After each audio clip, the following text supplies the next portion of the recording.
Isang panalangin para sa proteksyon ni Pangulong Rodrigo Duterte.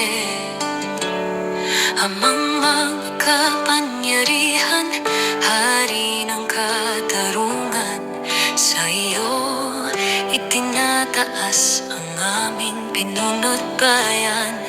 Sa laban niyang matuwid, ikaw ang kanyang kalasag.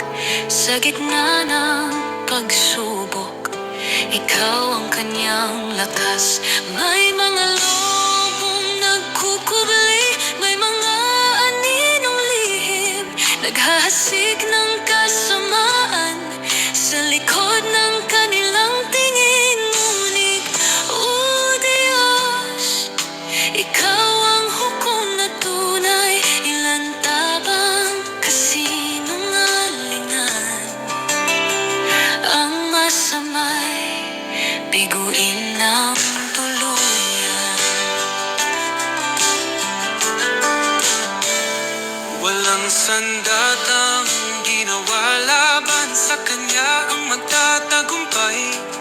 Ang boses ng paninirang puri ay iyong pupukpukin at mawawawasak.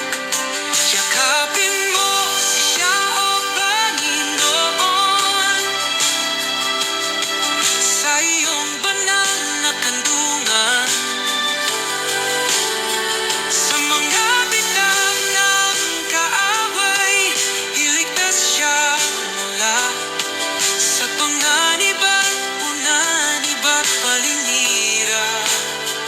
Ayugan mo siya ng mga anghel mong tapat, upang sa bawat hakbang siya'y iyong ingatan. Ang nanananahan sa iyong lilim ay magpapahinga sa iyong lilim. O Diyos, pagkalooban mo siya ng talino at tapang,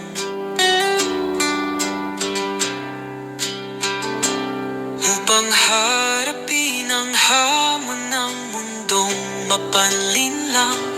Huwag mo siyang iwan, huwag mo siyang pabayaan. Gabayan mo siya sa landas ng katotohanan.